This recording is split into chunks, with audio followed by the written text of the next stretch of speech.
नमस्कार दोस्तों, welcome to learners true. दोस्तों, आप मुझे आज 5 मिनट दीजिए। आपको सिर्फ ईयरफोन लगाकर बैठना है और ध्यान से सुनना है इस कहानी को। दोस्तों, यह ऑडियो समरी है जिसको कि आपको सिर्फ सुनना है और मैं दावा कर सकता हूँ कि आपको, अगर आप मुझे 5 मिनट देते हैं तो इस चैप्टर का एक भी पॉइंट छूटेगा नहीं और आप छोटे से छोटा और बड़े से बड़ा क्वेश्चन का उत्तर लिख कर आएंगे परीक्षा में, क्योंकि 5 मिनट में मैं आपको पूरी कहानी सुना दूंगा और बहुत अच्छे से।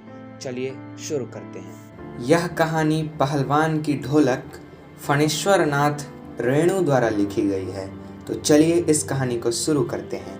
श्यामनगर के समीप एक गांव सर्दी के मौसम में मलेरिया और हैजे से ग्रस्त था। चारों ओर सन्नाटे से युक्त बांस फूस की झोपड़ियां खड़ी थी। रात्रि में घना अंधेरा छाया हुआ था। चारों ओर करुण या रोने की सिसकियां और कराहने की गूंज सुनाई पड़ रही थी। सियार और पेचक की भयानक आवाजें इस सन्नाटे को और भयानक कर रही थी। इस भयंकर सन्नाटे में कुत्ते समूह बनाकर रो रहे थे। रात्रि भीषणता और सन्नाटे से युक्त थी, लेकिन लुट्टन पहलवान की ढोलक इस भीषणता को तोड़ने का प्रयास कर रही थी। इस पहलवान की ढोलक की आवाज़ इस भीषण सन्नाटे से युक्त मृत गांव में संजीवनी बूटी देने का काम कर रही थी। लुट्टन सिंह के माता पिता 9 वर्ष की अवस्था में ही उसे छोड़कर चले गए थे। उसकी बचपन में शादी हो चुकी थी, इसलिए विधवा सास ने ही उसका पालन पोषण किया। ससुराल में पलते बढ़ते वह पहलवान बन गया। एक बार श्यामनगर में एक मेला लगा।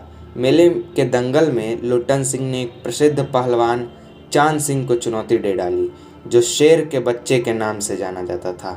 श्यामनगर के राजा ने बहुत कहने के बाद ही लुट्टन सिंह को उस पहलवान के साथ लड़ने की आज्ञा दी, क्योंकि वह एक बहुत प्रसिद्ध पहलवान था। लुट्टन सिंह ने ढोलक की धिनक धिन्ना की आवाज़ से प्रेरित होकर चांद सिंह पहलवान को बड़ी मेहनत के बाद चित कर दिया और उसे हरा दिया। चांद सिंह के हारने के बाद लुट्टन सिंह की जय जयकार होने लगी और वह लुट्टन सिंह पहलवान के नाम से प्रसिद्ध हो गया। राजा ने उसकी वीरता से प्रभावित होकर उसे अपने दरबार में रख लिया।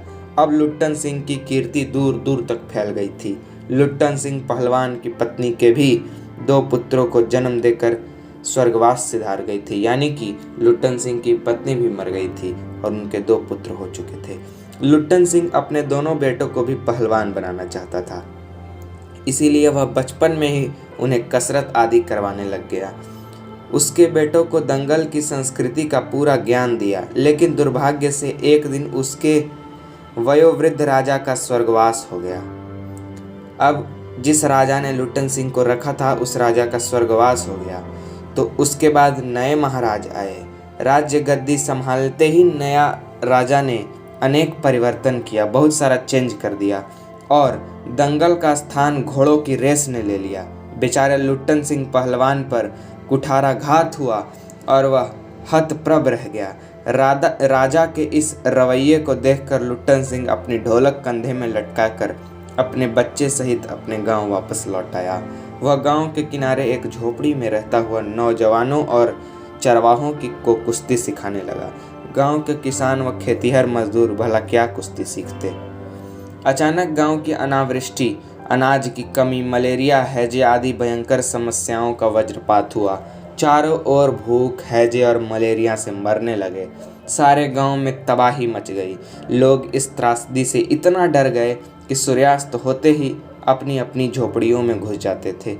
रात्रि की भयानक और सन्नाटे को केवल लुट्टन सिंह पहलवान की ढोलक की तान ही ललकार रही थी और चुनौती दे रही थी। यह इस भीषण समय में धैर्य प्रदान कर रही थी।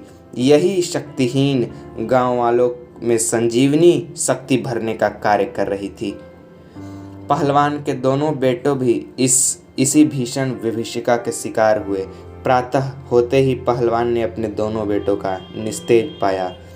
बाद में वह अशांत मन से दोनों को उठाकर नदी में बहा लाया, यानी कि दोनों बेटों की मृत्यु हो चुकी थी भूख और हैजे के कारण। लोग इस बात को सुनकर दंग रह गए। इस असहाय वेदना और त्रासदी से भी पहलवान नहीं टूटा। रात्रि में फिर पहले ही की तरह ढोलक बजाता रहा इससे लोगों को सहारा मिला। लेकिन 4-5 दिन बीतने के पश्चात जब रात्रि में ढोलक की आवाज़ नहीं सुनाई पड़ी तो प्रातःकाल उसके कुछ शिष्यों ने पहलवान की लाश को सियाए द्वारा खाया हुआ पाया। इस प्रकार प्रस्तुत कहानी के अंत में पहलवान भी भूख और महामारी की से मौत का शिकार बन गए। यह कहानी हमारे समक्ष व्यवस्था की पोल खोलती है, साथ ही व्यवस्था के कारण लोक कलाओं के लुप्त होने और संकेत की भी संकेत करती है, और नए नए कला के नए नए मशीन के आ जाने से लोक कला की लुप्त को भी यह बताती है। धन्यवाद दोस्तों। अगर आपको यह कहानी पसंद आई तो कृपया इस चैनल को सब्सक्राइब कीजिएगा।